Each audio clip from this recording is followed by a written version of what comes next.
ਤੁਸੀਂ ਆਪਣੀ ਨਿੱਕੀ ਭੈਣ ਕੋਲੋਂ ਕਦੀ ਵੀ ਧਾਰੇ ਪੈਸੇ ਨਾ ਲਿਓ। ਮੈਂ ਆਪਣੀ ਨਿੱਕੀ ਭੈਣ ਕੋਲੋਂ ਮਹੀਨਾ ਕੁ ਪਹਿਲੇ 300 ਧਾਰਾ ਲੈ ਲਿਆ।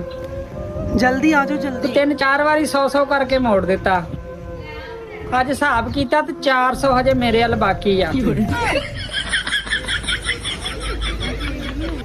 ਤੁਸੀਂ ਆਪਣੀ ਨਿੱਕੀ ਭੈਣ ਕੋਲੋਂ ਕਦੀ ਵੀ ਧਾਰੇ ਪੈਸੇ ਨਾ ਲਿਓ। ਮੈਂ ਆਪਣੀ ਨਿੱਕੀ ਭੈਣ ਕੋਲੋਂ ਮਹੀਨਾ ਕੁ ਪਹਿਲੇ 300 ਧਾਰਾ ਲੈ ਲਿਆ। 3-4 ਵਾਰੀ 100-100 ਕਰਕੇ ਮੋੜ ਦਿੱਤਾ। ਅੱਜ ਹਿਸਾਬ ਕੀਤਾ ਤੇ 400 ਹਜੇ ਮੇਰੇ ਵੱਲ ਬਾਕੀ ਆ। ਤੁਸੀਂ ਆਪਣੀ ਨਿੱਕੀ ਭੈਣ ਕੋਲੋਂ ਕਦੀ ਵੀ ਧਾਰੇ ਪੈਸੇ ਨਾ ਲਿਓ। ਮੈਂ ਆਪਣੀ ਨਿੱਕੀ ਭੈਣ ਕੋਲੋਂ ਮਹੀਨਾ ਕੁ ਪਹਿਲੇ 300 ਧਾਰਾ ਲੈ ਲਿਆ। ਬੋਤਲ ਨਹੀਂ ਪੀਣੀ। 3-4 ਵਾਰੀ 100-100 ਕਰਕੇ ਮੋੜ ਦਿੱਤਾ। ਬੇਸ਼ੁਮਾਰ ਅੱਜ ਹਿਸਾਬ ਕੀਤਾ ਤੇ 400 ਹਜੇ ਮੇਰੇ ਵੱਲ ਬਾਕੀ ਆ।